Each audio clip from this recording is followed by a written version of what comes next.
a leer mi columna La Quinta Transformación, por supuesto, en el Heraldo de México.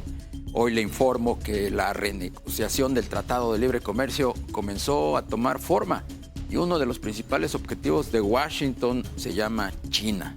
Estados Unidos busca que México replique parte de los aranceles aplicados al acero y aluminio chinos, además de endurecer las reglas de origen para impedir que productos de terceros países aprovechen las ventajas comerciales de Norteamérica. Las conversaciones, encabezadas por el secretario de Economía, Marcelo Ebrard, y por el jefe de la Oficina de Representación Comercial, Jameson Greer, también incluyen temas como industria automotriz, agricultura, seguridad económica y valor laboral en las manufacturas. México ya ofreció reducir significativamente sus compras de acero chino y ha elevado aranceles a productos provenientes de países sin tratado comercial.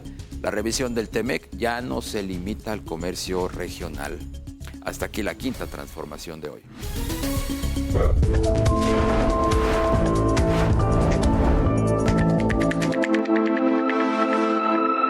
Con una inversión superior a los 2,000 millones de pesos, el gobierno pondrá en marcha una estrategia para atender el arribo masivo de sargazo en Quintana Roo. Para combatir el sargazo, el gobierno de México, en coordinación con Quintana Roo y la iniciativa privada, presentó una estrategia, la cual contempla una inversión de 2,000 millones de pesos. En la mañanera de este 30 de julio, la presidenta Claudia Sheinbaum informó sobre las acciones que se van a llevar a cabo como parte de una política permanente de Estado. ¿Qué vamos a hacer? Capturar más en el mar. Para eso se están adquiriendo más barcos sargaceros. 2, más barreras. Las mejores barreras que haya en Quintana Roo y en el mundo entero se van a colocar para poder cuidar las playas. Y 3, la recolección en la playa para aquel sargazo que pueda llegar a la playa. ¿Cómo hacerlo? Con las mejores prácticas. Ya hay normas ambientales que nos dicen cómo recolectarlo, pero ahora estamos informando a todos los hoteleros de cuáles son las mejores prácticas para levantarlo en la playa sin que se lleve la arena. El secretario de Marina, Raimundo Morales, explicó que la inversión de 2,000 millones de pesos busca incrementar la capacidad de recolección de esta macroalga, pasando de 2,177 toneladas diarias actualmente a 4,000 en 2027. El objetivo de la estrategia principalmente es recuperar la funcionalidad turística y ambiental de las playas del Caribe mexicano mediante un esquema permanente de contención y recolección, sobre todo en el mar, también en aguas someras y en las playas. Esto tiene que ser con 2 premisas.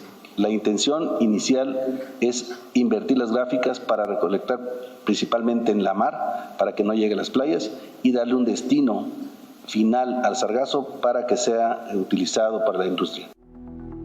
Es por ello que para lograr el objetivo se van a adquirir remolcadores, barcos sargaceros costeros, barreras dinámicas, barreras de contención costera para cubrir las áreas de Playa del Carmen, Cancún, Tulum, Puerto Morelos y Mahahual. Sin embargo, en comparación con otros años, la llegada de sargazo es mayor en esta región. Y la estima de cuánto llega es cuando es enorme la navegación de sargazo, está llegando 9,054 toneladas diarias a las costas, y cuando es mediano, promedio 4,000, y cuando es moderado o bajo son 2,640.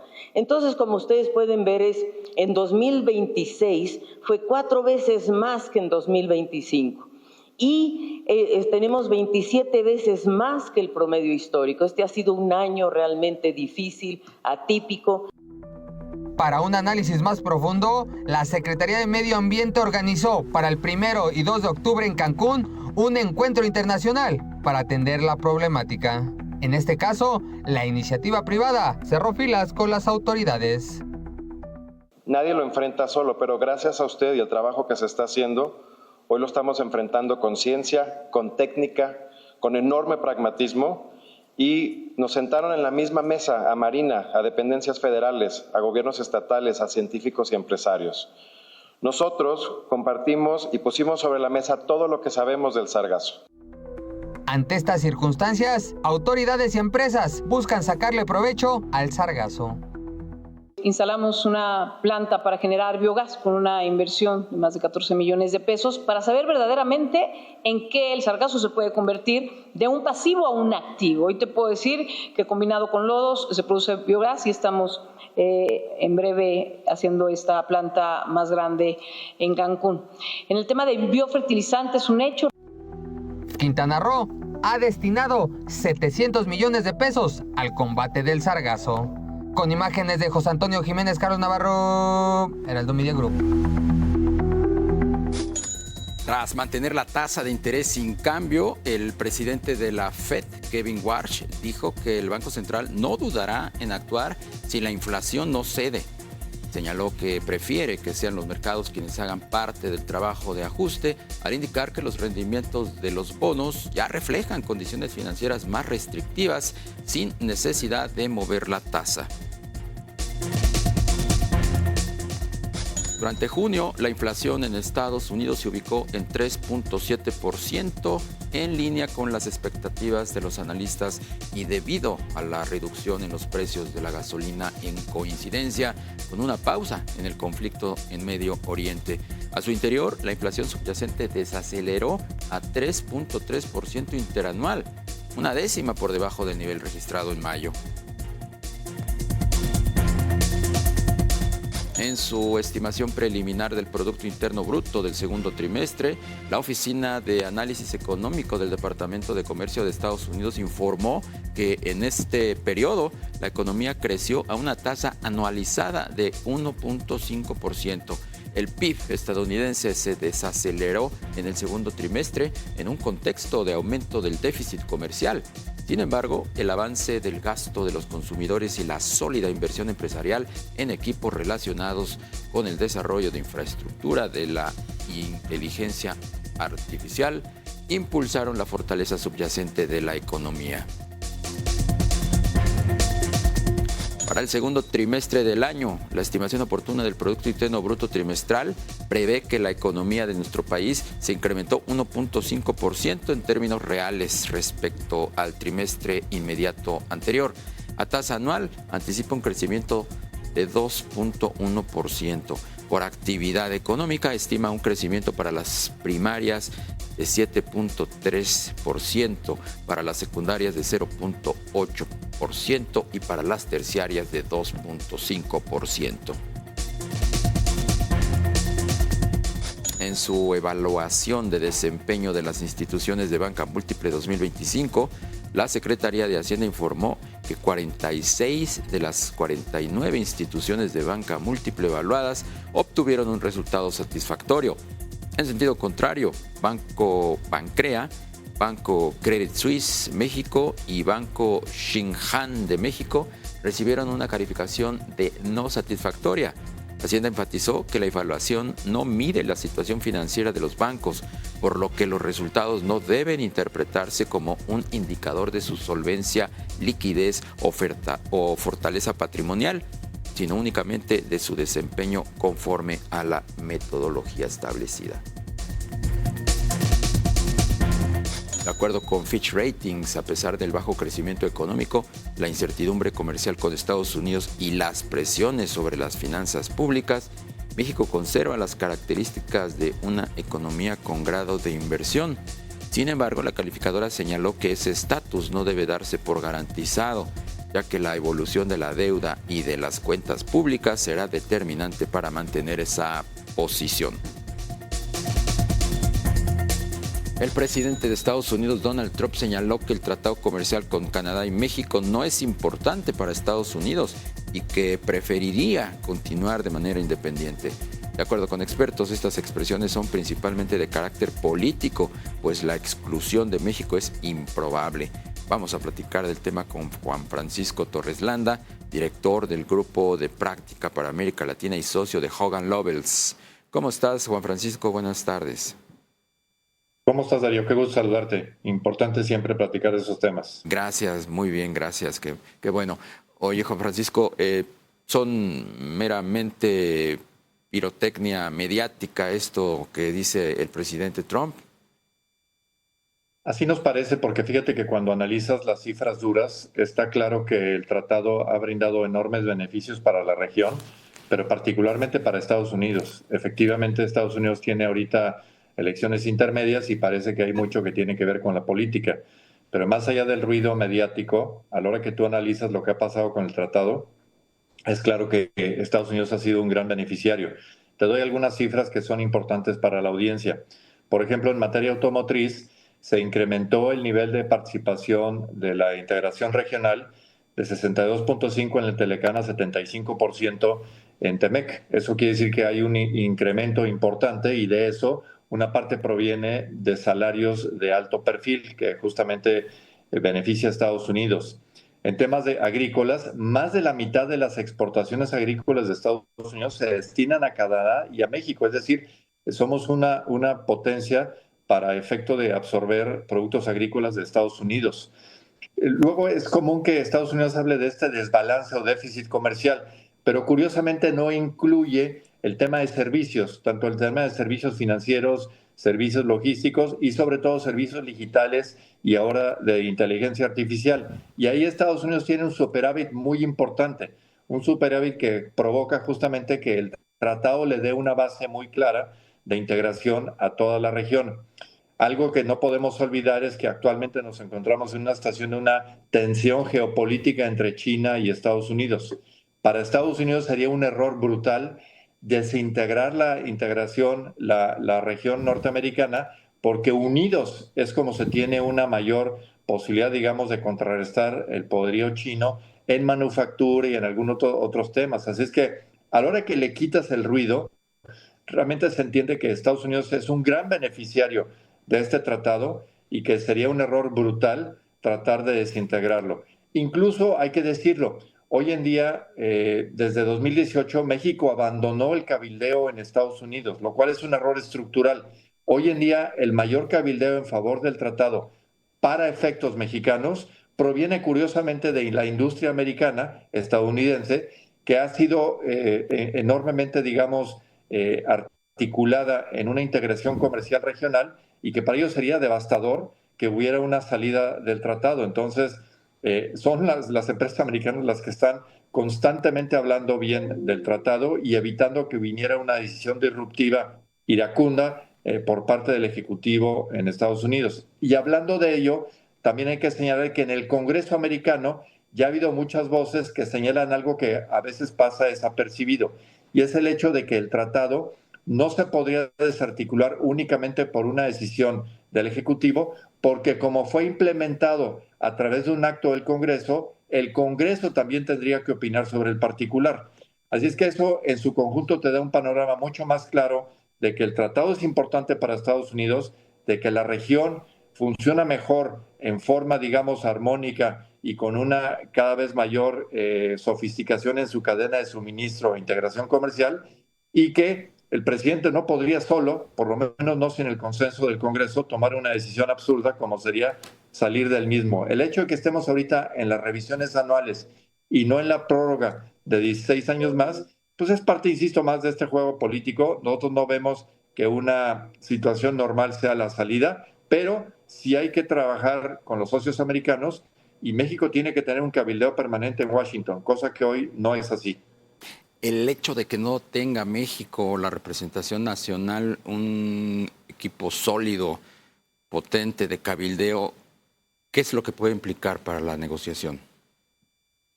Pues mira, lo que pasa es que cuando tú hablas, y te puedo decir que lo sabemos porque nuestro despacho, Oscar Wallader, tiene una presencia importante en Washington, de ahí los propios congresistas nos dicen, oye, es importante que México pueda hablar, pueda exponer, pueda acreditar todo eso que aporta al tratado y concretamente de beneficios a Estados Unidos, porque lo que no se diga por parte de ustedes, pues nosotros no lo vamos a escuchar.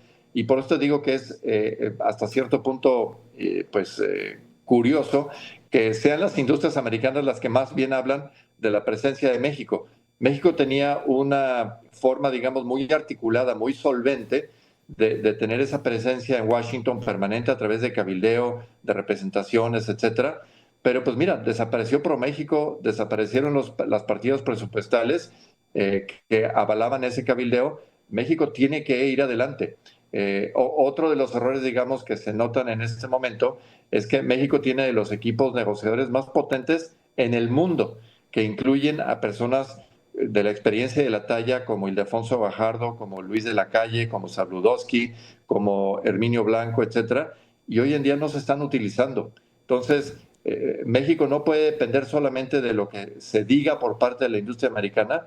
México tiene que hacer la tarea dentro y fuera de nuestro país, con los mejores ingredientes, con los mejores elementos, con la mejor experiencia, y sí, con gente que Washington esté hablando con las personas que toman las decisiones y que son críticas para que el tratado sobreviva y esperemos en una fecha próxima se renueve nuevamente por 16 años. Pero para eso hay que trabajar muy de cerca de la industria y de los actores principales en Washington. Juan Francisco Torres Landa, director del Grupo de Práctica para América Latina y socio de Hogan Lovells, muchísimas gracias por estos minutos. Siempre a tus órdenes, Darío. Estamos igualmente pendientes. Hasta pronto. La informalidad afecta al 54.8% de la población ocupada en México, lo que representa un obstáculo estructural para los negocios. La informalidad es uno de los principales desafíos para ampliar la cobertura de la seguridad social y mejorar la productividad, aseguró la Concanaco Servitur. Nuestro mensaje central es sencillo. México no necesita crear cualquier tipo de empleo. Necesita crear más empleos formales, productivos y mejor remunerados. Ante este panorama, la Confederación Nacional de Cámaras de Comercio, Servicios y Turismo propuso facilitar la generación de empleos para las MIPYMES. Planteó 4 acciones para ello: cuotas acordes a la capacidad de los pequeños empleadores, simplificar y digitalizar trámites, brindar asesoría técnica, impulsar incentivos para mantener a los negocios en la formalidad. Reiteró su disposición para trabajar con el gobierno federal en mecanismos que fortalezcan a las MIPYMES, generadoras de 19.6 millones de empleos en el país, lo que equivale a 7 de cada 10 puestos de trabajo en México.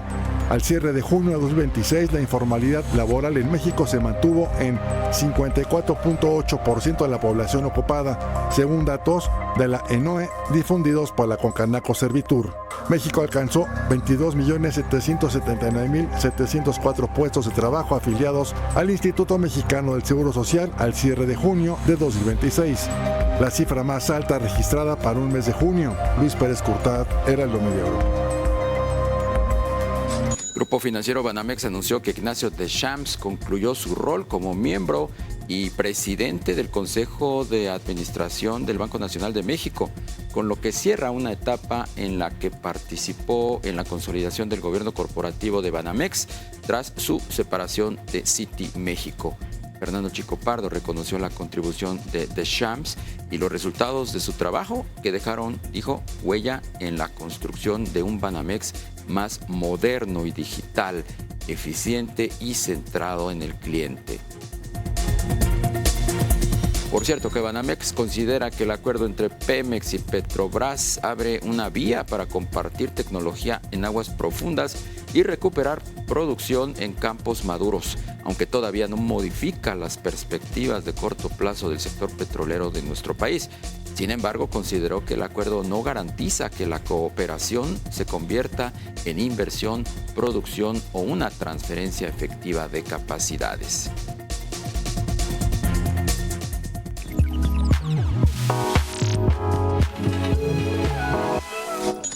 Al menos 3 medicamentos cuyas patentes han expirado no bajarán de precio debido a resoluciones judiciales que impiden la fabricación y registro de sus versiones genéricas. Sobre este tema nos habla hoy nuestro colaborador Mauricio Jalife, presidente de la Asociación Mexicana para la Protección de la Propiedad Intelectual. Mauricio, ¿cómo estás? Muy buenas tardes. Bien, muchas gracias, Darío. Y justo como bien lo señalas, los precios de esos 3 importantes medicamentos pues se mantendrán durante algún tiempo, mientras, digamos, la prórroga que el Poder Judicial les dio está vigente.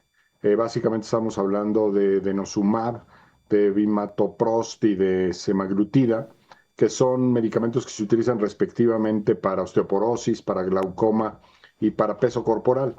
Y el motivo es que, habiendo expirado las patentes, los laboratorios titulares de esas patentes regresan con el Poder Judicial. Primero van con el INPI y le dicen, oye, INPI, como la ley de 2020 establece una compensación de vigencia cuando hay retrasos significativos en el trámite. Obviamente sí, a veces el INPI puede tardar mucho en otorgar la patente, COFEPRIS puede tardar mucho en la autorización sanitaria, en el registro sanitario, y eso hace que el plazo que la ley otorga para la explotación de la patente se acorte.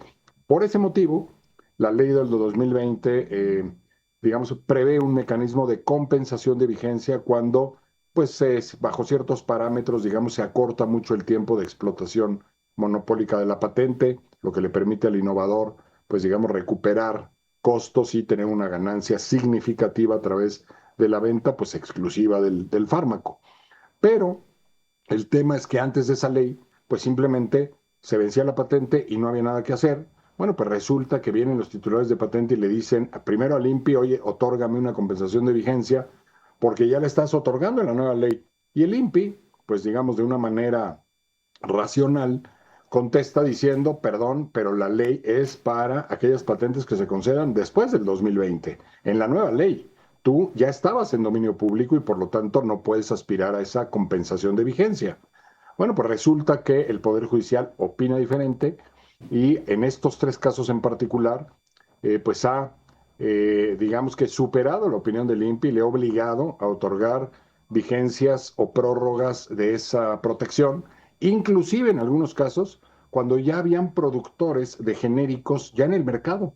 Imagínate que haces todos los estudios, haces toda tu preparación para lanzar un genérico como una alternativa para los pacientes y de pronto te encuentras con que el Poder Judicial te dice, pues aunque tenga registro sanitario y aunque ya la patente estaba vencida, pues reviramos, la patente sí tiene vigencia, retírate del mercado porque todavía tiene este tiempo para poder tener un mercado exclusivo. Todo esto está generando mucho revuelo porque al final se trata de no solamente 3 casos, se sientan precedentes, hay muchos que vienen detrás buscando un trato pues similar al de estos fármacos y cada patente de este tipo, Darío, lo sabemos bien, pues genera costos significativamente más elevados, no solamente para los pacientes privados, para desde luego los institutos de salud del gobierno, en el sentido pues de tener que pagar por medicamentos de patente cuando ya deberían haber genéricos disponibles. El precio es radicalmente diferente. Todo lo cual pues habla de que no hay mucha alineación entre las autoridades que están en estos temas, básicamente el Instituto Mexicano de Propiedad Industrial, la COFEPRIS y el Poder Judicial que está analizando este tipo de temas. Porque además, pues lo que los laboratorios alegan es que es una aplicación de la ley en forma retroactiva, pero en beneficio de un titular de un derecho. Sí, pero no se está considerando que hay un mercado y que hay un grupo de pacientes que no tienen acceso a medicamentos de bajo costo por virtud de estas decisiones. Así es que la controversia pues está sobre la mesa, algo que está pasando, no solamente es algo que ya sucedió, sino que ahí vienen muchos expedientes con el mismo planteamiento y pues evidentemente la guerra, el debate entre ambos bandos se va a mantener por algún tiempo vigente hasta que no terminen de expirar de manera natural pues todas esas patentes que están todavía, vamos a decir, en el limbo de si pueden o no aspirar a esa prórroga. Estaremos atentos, querido Darío. ¿Y cuándo expiran esas patentes? Porque se supone que muchas de ellas ya expiraron y las siguen prolongando. Les están dando hasta 5 años de plazo adicional, ¿no? Lo cual, en términos de precio, pues es muchísimo. Esa es una ganancia considerable, ¿no? Notable para los laboratorios, esta conquista judicial. Pues Mauricio Jalife, presidente de la Asociación Mexicana para la Protección de la Propiedad Intelectual, muchas gracias por la colaboración, como siempre. Como siempre, un gusto. Igualmente, gracias. Quiero recordarle que puede seguirnos en nuestras redes sociales, en Instagram y en Facebook. Nos encuentra como Heraldo Televisión. En X estamos como @heraldo_tv. Vamos a hacer una pausa, regresamos con más a Tiempo de Negocios. Vamos con los indicadores financieros presentados por Value. La tasa de interés interbancaria a 28 días se mantuvo sin cambios para ubicarse en 6.75%, mientras que los CETES a 28 días aumentaron 0.02 puntos y se ubicaron en 6.20%. El índice de precios y cotizaciones de la Bolsa Mexicana de Valores se situó en los 66.479 puntos, con una caída de 1.23%, El FTSE Viva alcanzó los 1.343 puntos, con una disminución de 1.36%. En el ámbito internacional, el Dow Jones se ubicó en 51.594 unidades, con una caída de 2.19%. El Nasdaq bajó 1.74% para alcanzar 24.442 unidades, y en Brasil Bovespa bajó 1.52% a 173.885 puntos. En el tipo de cambio, el dólar al menudeo subió 0.34% para cotizar en los 17.92 pesos, al mayoreo aumentó 0.13% a 17.46 pesos, mientras que el dólar fix incrementó 0.47% a 17.51 pesos. El euro subió 0.76% y se vendió en 20.01 pesos, y la libra esterlina incrementó 0.65% para ubicarse en los 23.33 pesos. En el mercado accionario mexicano tuvimos algunas alzas destacadas. HIXA A subió 5.04%, FMX 23 avanzó 4% y Vista A 3.03%, pero también hay caídas importantes. Vasconi cayó 11.39%, Poctec B 6.46% y Esentia 2 disminuyó 5.19%. Estos fueron los indicadores financieros más importantes del día presentados por Value. Estás viendo Tiempo de Negocios con Darío Celis. El gobierno de la Ciudad de México puso en marcha un plan integral hídrico en Xochimilco en el que invertirá más de 300 millones de pesos.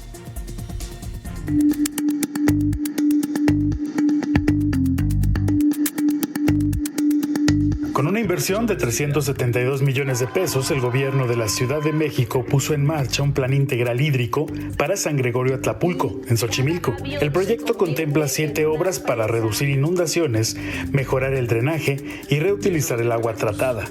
Y qué mejor que Xochimilco ponga la prueba en la ciudad, ponga la muestra, sea el ejemplo, la primera zona que su drenaje, el drenaje de ustedes, de sus casas, va a ser saneado en una planta de tratamiento para ser reutilizado. Entre los trabajos ya concluidos resaltan la construcción y rehabilitación de 22 gaviones que filtran el agua de lluvia al subsuelo, además del colector San Pedro que evitaría que las aguas residuales lleguen al pueblo. Una de las acciones más importantes es que el jueves inicia la sustitución de la red de drenaje de San Gregorio Atlapulco, una obra que tendrá una duración aproximada de 5 meses. Entonces, ¿qué queremos?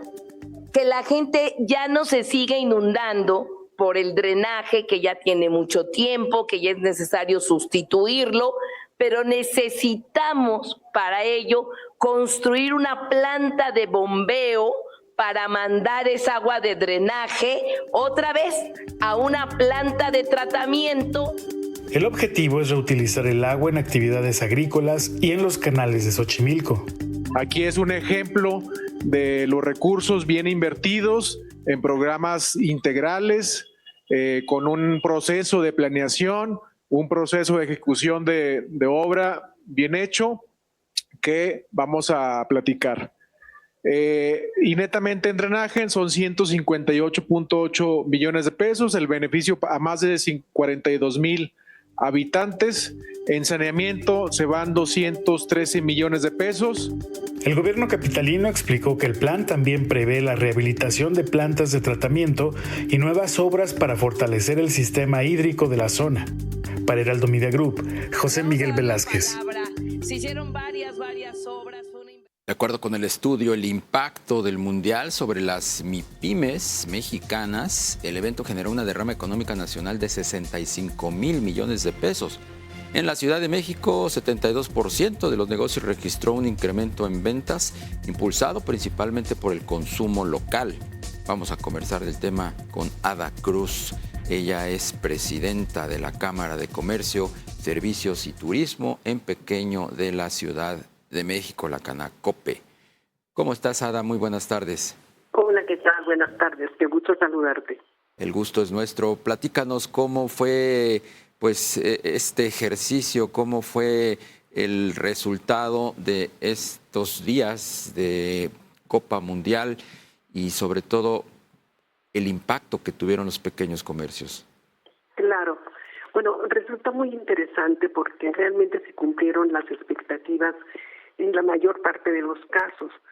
La derrama que tuvimos en la Ciudad de México del comercio pequeño fue de poco más de 22,000 millones de pesos. Esta derrama fue muy interesante porque tan solo en el primer día de la inauguración se tuvo una ganancia de 1,200 millones de pesos. Entonces fue muy interesante ver cómo de alguna manera el comercio en pequeño realmente fue uno de los protagonistas en ese sentido, ¿no? Los turistas realmente, tú bien sabes, fueron casi 4 millones de turistas, pero visitantes que tuvimos nosotros en el comercio en pequeño fueron más o menos 1 millón de turistas que accedieron a los servicios del comercio en pequeño. Obviamente fue también un ejercicio en el que se permitió que hubiera empleos temporales dentro de nuestro gremio. Consideramos que más o menos unos 80,000 empleos temporales se dieron en este sentido. Aunque bueno, también hubo unos empleos formales que según el Seguro Social fueron de 100,000. Entonces yo creo que fue muy importante este ejercicio porque nos está demostrando que las empresas pequeñas también son capaces de crecer y participar. Fíjate, nada más este dato. 7 de cada 10 empresas pequeñas pudieron ser identificadas como pequeños negocios que tuvieron oportunidad de crecer. Y todo eso también con algo que hasta ahora había sido, pues digamos, menospreciado en este sentido, que es la digitalización y pagos electrónicos. Dentro del comercio pequeño ya se ha adaptado este sistema de cobros y hasta la fecha tenemos más o menos dentro de las MIPYMES unos 692 millones de puntos de venta con este cobro de tarjeta. Entonces es realmente interesante. Creemos que esto es un parteaguas en este sentido dentro de la economía del pequeño comercio porque la digitalización estuvo realmente pues presente. Nosotros hicimos un ejercicio junto con las autoridades de la Ciudad de México, algunas secretarías y sobre todo la Secretaría de Turismo, donde capacitamos a más de 400 negocios de barrio y pudimos alcanzar con esta meta que aproximadamente el 30% de las MIPYMES que estuvieron inscritas tuvieran la oportunidad de crecer un poco. Entonces nosotros lo vimos con las ventas que se hicieron en estas transacciones y de la gente que capacitamos, que fue realmente impactante. Entonces pensamos que dentro del comercio pequeño estamos realmente muy agradecidos porque estamos viendo cómo nos están volteando a ver y nos hacen ya partícipes de la realidad que existe en la Ciudad de México y en otros lugares, porque tú bien sabes que los negocios familiares somos la base de la economía local, ¿no? Eso es lo que te quería preguntar precisamente, Ada. ¿Cómo definimos una MIPYME comercial? O sea, los socios de la Canacope, estamos hablando de empresas fundamentalmente familiares. ¿De cuántas personas? ¿Cuánto generan de ingresos?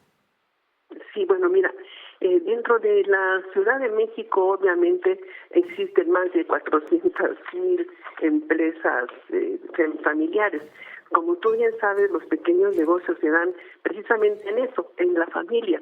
Y aquellos que deciden abrir una tienda de abarrotes, una tintorería, un salón de belleza y demás, forman parte de ese poblado que nosotros llamamos MIPYMES o empresas familiares. Realmente estas unidades que nosotros pudimos contabilizar y demás, hubo realmente, pues sí, muchas que participaron, como sobre todo las que estaban alrededor de los sitios emblemáticos, como era el estadio de fútbol, algunos hoteles y demás. Creo yo que fue importante y que esta iniciativa de emprendedores mexicanos que han arriesgado su capital para formar una pequeña empresa empieza a verse y empieza a notar que es muy importante. Tan importante es que cuando hay afectaciones también económicas, como por ejemplo el hecho de que haya habido bloqueos y demás, porque no todo fue color de rosa, hubo afectaciones, simplemente hubo algunos lugares en donde los bloqueos causaron afectaciones a más de 4,000 unidades económicas. Claro. Imagínate lo que es eso. Estábamos calculando que en los primeros 10 días aproximadamente las pérdidas económicas fueron de más de 400 millones de pesos. Pero bueno, afortunadamente ese tema de los bloqueos no pasó a mayores. Ada Cruz, presidenta de la Cámara de Comercio, Servicios y Turismo Pequeño de la Ciudad de México, te agradezco mucho la entrevista. Estamos a la orden, con muchísimo gusto. Hasta pronto.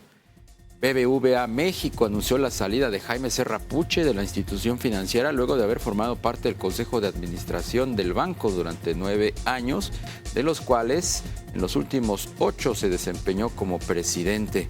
El banco informó que se propondrá al Consejo de Administración la designación de Eduardo Osuna como nuevo presidente. Durante el primer semestre del año, Capital Grupo Financiero reportó un crecimiento de 220% en su cartera de crédito y de 234% en captación, mientras mantiene un índice de morosidad inferior a 3%. La institución financiera resaltó que los resultados estuvieron apoyados por una estrategia tecnológica y de expansión empresarial. Santander México superó por primera vez el billón de pesos en su cartera de crédito al cierre del segundo trimestre de 2026. El portafolio avanzó 7.7% anual con crecimiento en financiamiento para personas y empresas. El banco atribuyó este resultado a la confianza de sus clientes y al dinamismo de su actividad crediticia. Unilever acordó proteger las condiciones laborales de los trabajadores de su negocio de alimentación en Europa y Reino Unido durante 2 años después de concretar su fusión con McCormick.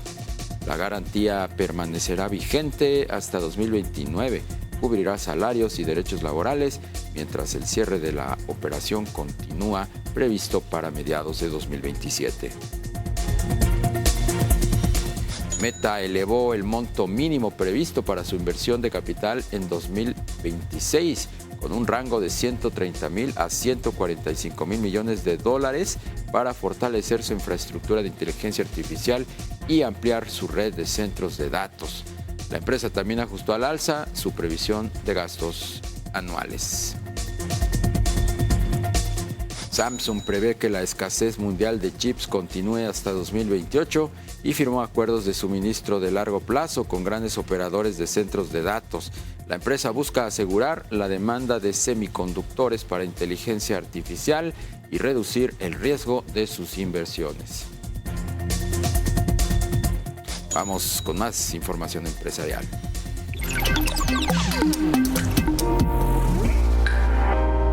El puerto de Liverpool elevó 55% su utilidad en el segundo trimestre, al superar los 5.100 millones de pesos. El resultado fue impulsado por el crecimiento del negocio financiero, la incorporación de Nordstrom y una mejor gestión de inventarios, pese a un entorno de consumo más moderado.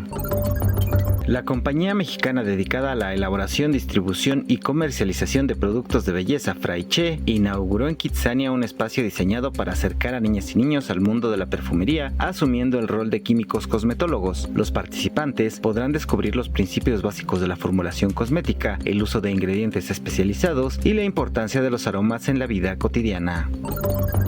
Google enfrenta una nueva ola de demandas en Europa. Tras una multa de $1.000 millones por prácticas anticompetitivas, empresas rivales buscan indemnizaciones por hasta $10.000 millones. Los litigios podrían aumentar mientras la compañía rechaza las acusaciones y sostiene que las reclamaciones carecen de fundamento. El Mundial dejó cifras históricas en el consumo. Durante los 104 partidos se vendieron cerca de 675,000 hot dogs, además de 4.6 millones de bebidas y 5.5 millones de cervezas. Los organizadores prevén actualizar el balance con nuevos datos en las próximas semanas. En Tiempo de Negocios, Julio Reyes, Heraldo Media Group.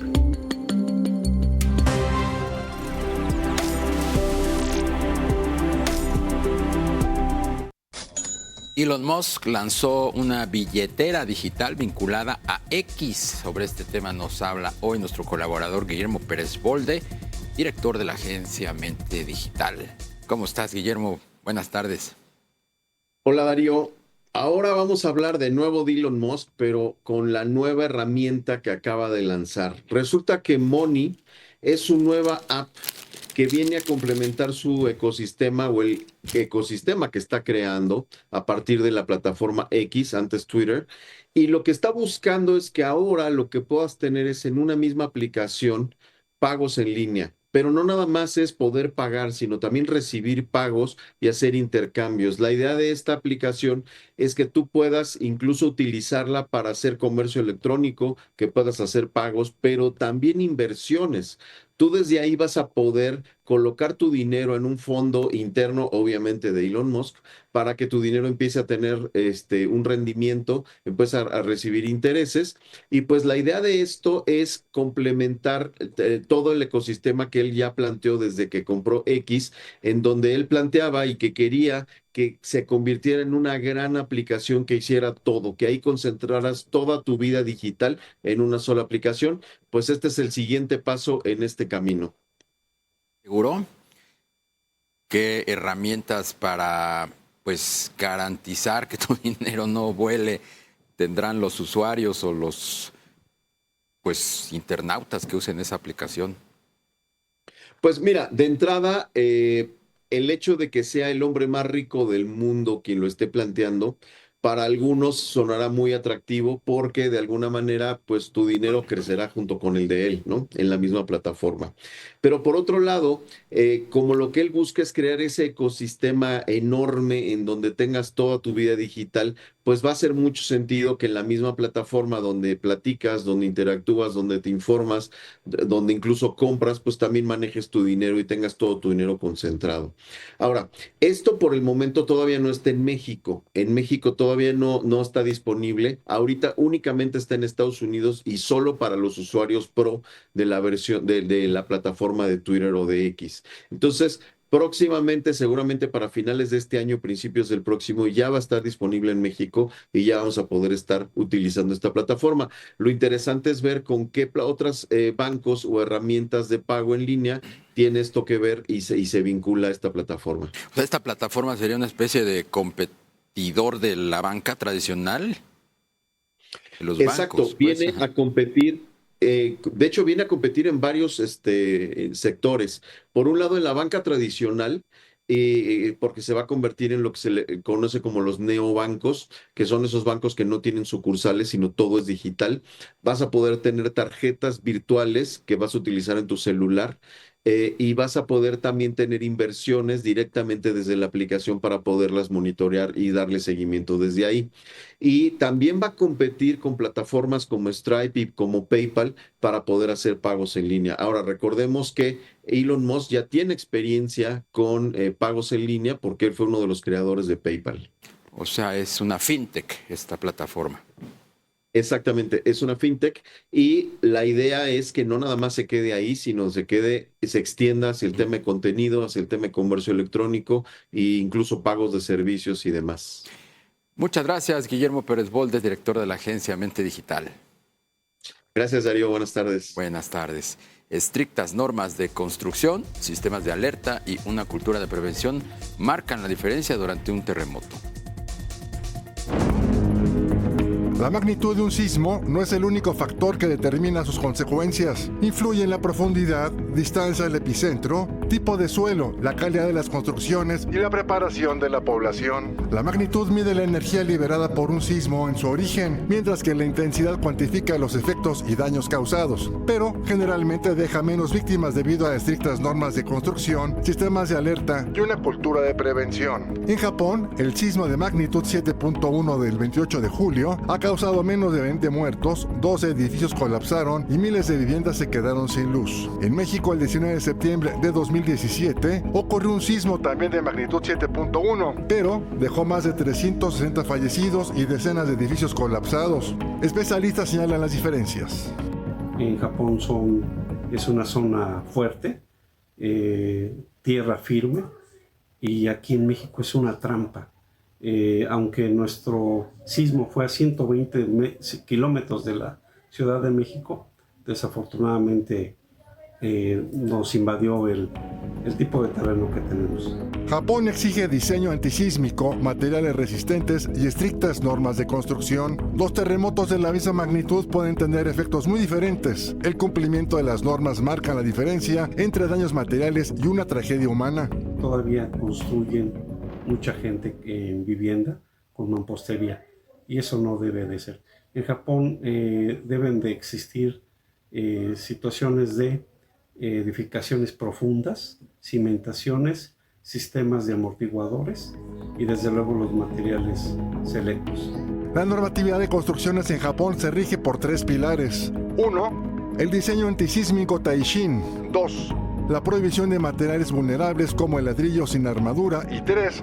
La revisión del impacto urbano. Japón está localizado en el cinturón del fuego del Pacífico, donde hay constantes actividades sísmicas y volcánicas. De acuerdo a la Universidad de Tokio, ocurren alrededor de 1.500 sismos al año, equivalente entre 2 y 3 movimientos telúricos al día. Luis Pérez Curtad, Heraldo Media Group.